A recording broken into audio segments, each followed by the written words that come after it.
Hello, people.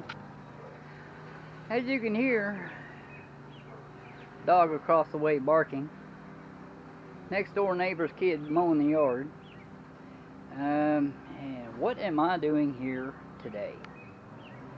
Okay, this is about a charger for that. If you do a full upgrade, or if you just keep it stock and you're happy with it being 28 mile an hour with the wind at your back, then okay. But if you want a real charger, you can actually go with this.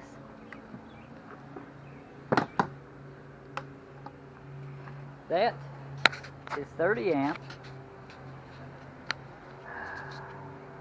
at 220 volts, 15 amp at crazy screen won't stay on.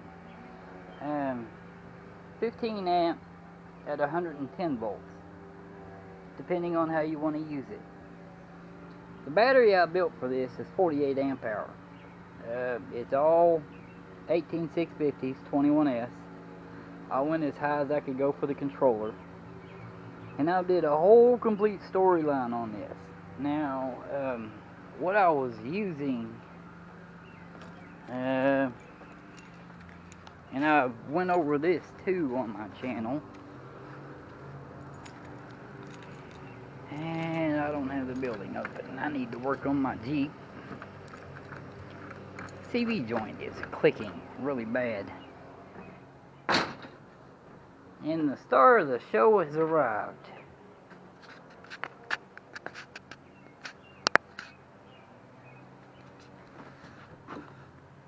Hey, Simba.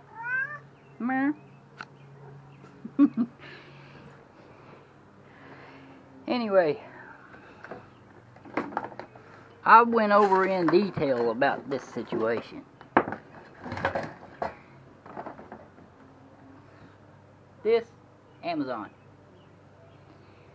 Supposed to handle like 20 amp.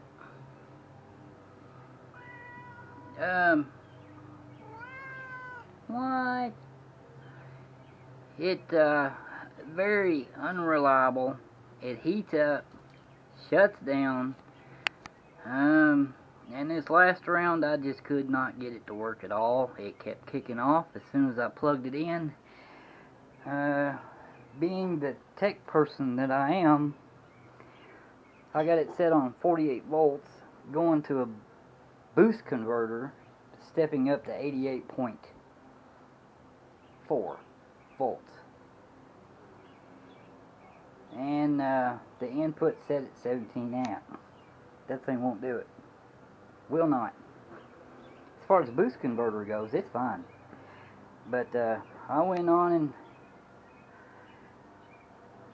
took the big dive, got that charger.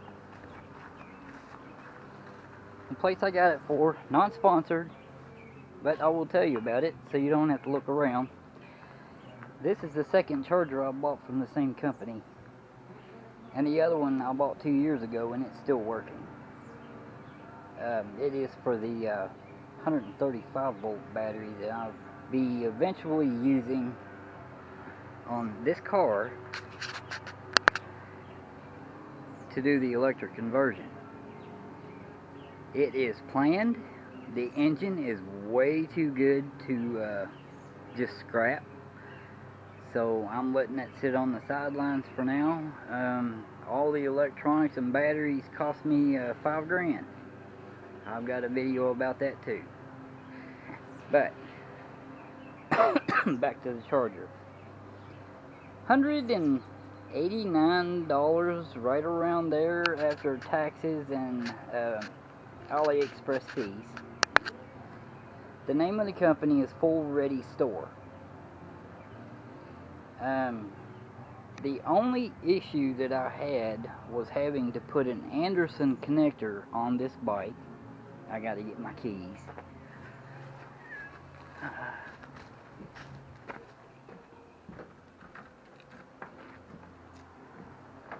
Hi, Simba. Meow. Meow. Yeah, he's very chatty. Oh. Yeah, I've still got the blue tape on the lock.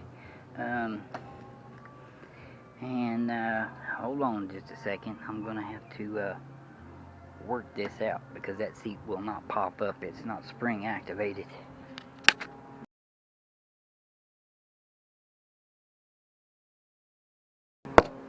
Have a look at the top of the tent. I got it back up. Had to take it down over the winter after using it to paint the Saturn. The wind got a hold of it, picked it up from the backyard it was at, which that bare square right there, it picked it up over top of my mobile home and landed halfway out in the street, in the driveway. Had to get an old manufacturer to send me some replacement bars. They gladly did it. I offered to pay, but they sent them to me for free. So, what company?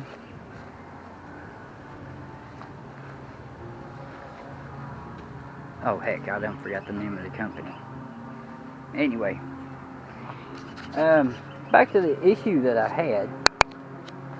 This comes default with the gray 50 amp connector. Well, with the charging system that I had an XT60 hooked up to the cable. And it worked fine, and it would have worked fine. I didn't want to change the charger plug. And one neat thing about this bike, see this slot? That plug fits perfect.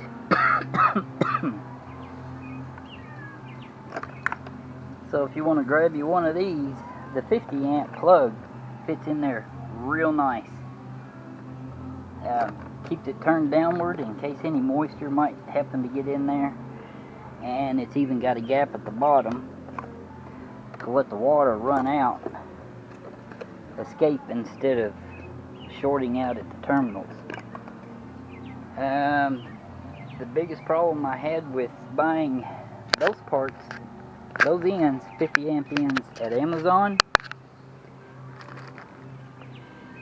that Amazon plug will not fit the factory plug that was on the charger. Not willingly. And when I say not willingly, I mean I could not fully seat the plug together. Now I haven't tried this. Of course, I'm one-handed, just doing a short video here as a demo.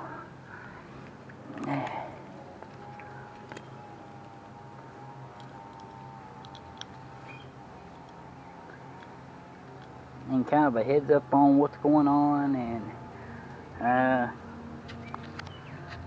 how things are going. I got the mini. Let's see. I might be able to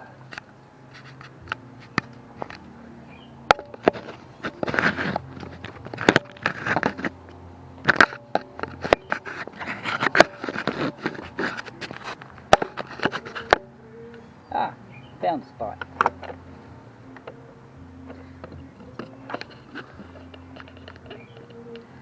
Now these two come together. This is the first time I'm plugging them up. That's much better. The gray one won't snap. You gotta jam it together. So just keep that in mind. Your Amazon plugs that you get that are 50 amp rated, you may not be able to plug it into that factory one that comes on the charger. It was an easy swap. Little tabs down at the bottom. You push them down to get it unlocked, push the pins out, and just swap it. Super simple. Anyway, little Other info about the bike on what I've added. That is a 30 amp charger. They do have smaller chargers and different voltages. Between lithium ion and also LiFePO 4. You just select what you want to get, and you'll be better off, because the charger that comes with these is garbage. I'll tell you that right now. It is plumb garbage. If you're keeping the factory battery set, you may want to go with what was that? 6 batteries? Yeah, with 6 batteries total.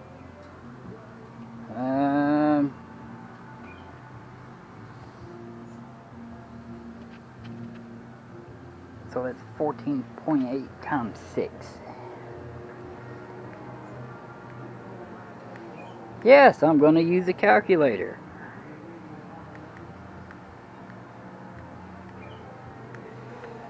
88.8 volts. That is your lead acid voltage. That is partly why I did 21S on the battery, so it would be 88.4, which is very comparable. But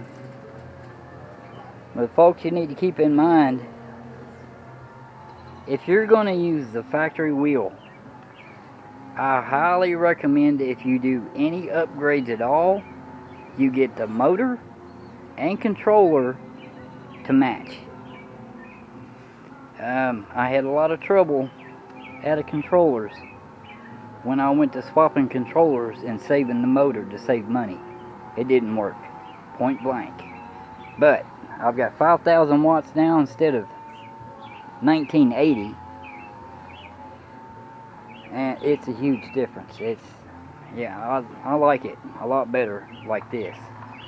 I understand you want to save money, but in the long run and less headaches, you're best off to replace the motor and controller at the same time. Get all the specs you can get on the motor, get a controller that's programmable, and match them together. You can actually do that at QS Motor. Just talk to tech support, tell them what you want. They can recommend 2 items together, and they'll actually program the controller before they ship it to the motor. You don't have to do anything. But in my case, yes, they did that for me, but they left the controller at 150 amp. Now, the manual for the Voltol says 120 amp constant max recommended. I stepped it down less than that, down to 90 for sport mode, which is, for me, speed 3. I don't have a push button to give it a boost. I'll put it on speed 3. Then I've got low, medium, and sport, which is about, I think I put it at 90 amp. And then 60 for 1 and 2. Now, I believe that's what I did. And believe me, I'm 150 pounds. 60 amp at 5,000 watts is more than enough. I do not want that front end coming off the ground.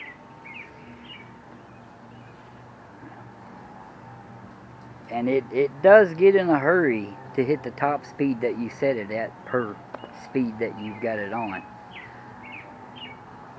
Anyway, length of time for 48 amp hour battery that it took for that to charge on 110 volts was about 3.5 hours.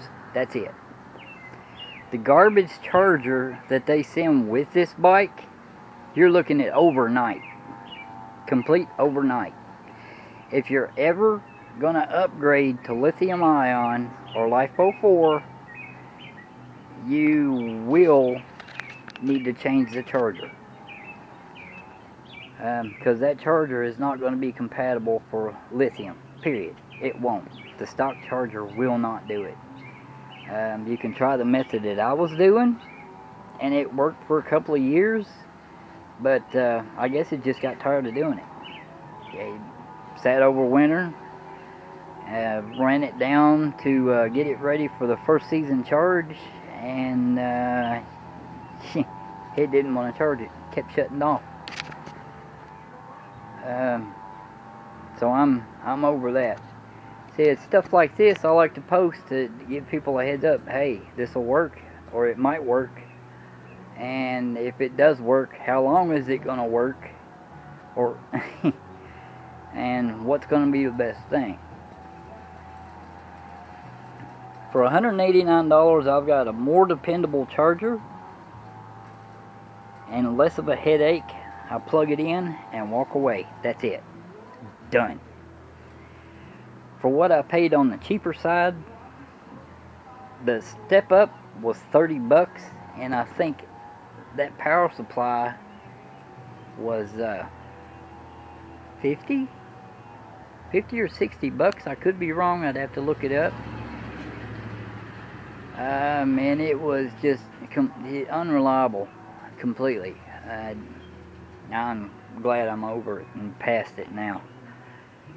But I'd highly recommend Full Ready Store. And believe me, it's not sponsored. I paid for it out of my own pocket. I've gotten 2 of the chargers for this. They've got different amperages on whatever you want to do, and it depends on how fast you want to charge them. The lead acid batteries, you can do the lithium 21S or LiFePO 4 24S. They've got that in stock, but the lithium ion 21 they've got to make, and that's a week leeway. If you want to wait and get the real thing, then hey, that's great. But I figure this is the LiFePO 4 24S option. Charges the battery 98%. Well, that extra 2%, yeah, the capacity would be nice to have, although it's not very much. But 98% charge will extend the life of the batteries versus 100. And it only took a few hours to charge, like 3.5, I believe.